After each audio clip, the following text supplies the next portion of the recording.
हे पितरांनो तुम्हाला नमस्कार करतो. ओम श्री गणेश देवताय नमः. ओम श्री कुलदेवताय नमः. ओम श्री गुरुदेवताय नमः. ओम सर्वश्री इष्ट देवताय नमः. ओम नारायणाय विद्महे वासुदेवाय धीमहि तन्नो विष्णु प्रचोदयात. ओम महालक्ष्मीच विद्महे विष्णुपत्नी च धीमहि तन्नो लक्ष्मी प्रचोदयात. शिवशरणात मित्रांनो, मी कडाप्पा परत एकदा आपल्या समोर हजर आहे. माझ्या धर्मकरम चॅनलमध्ये आपले सहर्ष स्वागत करीत आहे.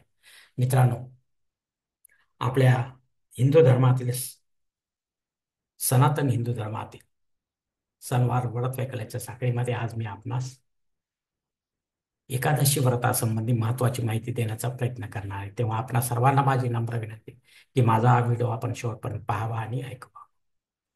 मित्रांनो, एकादशीचे ठळक नियम आपण लक्षात ठेवायचे आहेत दरवेळी प्रत्येक एकादशीला.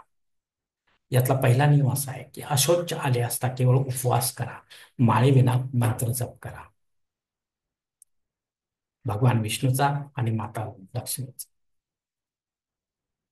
किंवा विठ्ठल रुमाईचा देखील आपण मंत्र जप करू शकता. ओम रुक्मिणी पतिये च विद्महे भक्त दर्शनाय धीमहि तन्नो विठ्ठल प्रचोदयात. हा मंत्र जप सतत पुटपुटत राहा मानसिकरित्या. कारण आपल्याला पूजा करायची नाही, दर्शन घ्यायचे नाही, केवळ उपवास करायचा आणि मंत्र जप करायचा. गुरुवारच्या सूर्योदयापासून ते शुक्रवारच्या सूर्योदयापर्यंत उपवास करावा. फराळाच्या नैवेद्यात तुळशीपत्र ठेवा.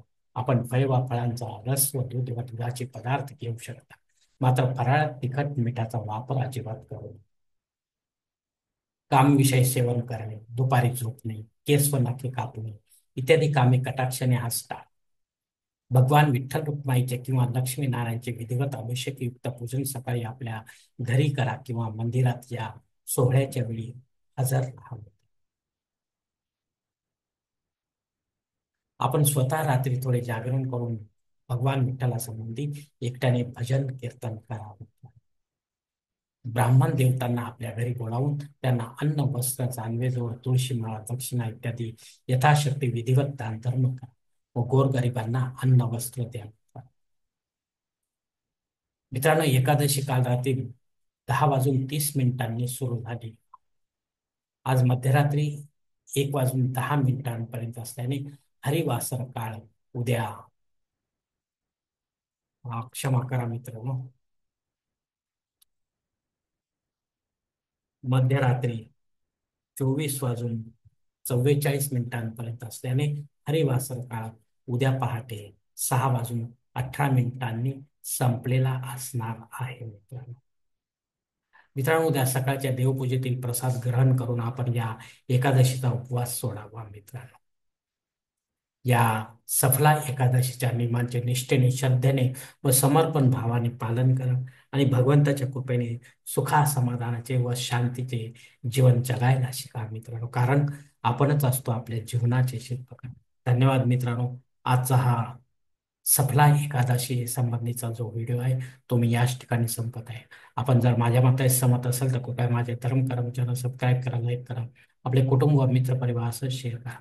तसेच कॉमेंट्स बॉक्समध्ये आपले मत अवश्य नोंदवा आणि माझा पुढील व्हिडिओ आपल्यापर्यंत पोहोचण्यासाठी बेल बटन अवश्य दाबा. धन्यवाद मित्रांनो. पुढील भेटीपर्यंत आपण खुश राहा, आनंदी राहा, प्रसन्न राहा. शिवकल्याण. हरिओम. शिवशंभो महा.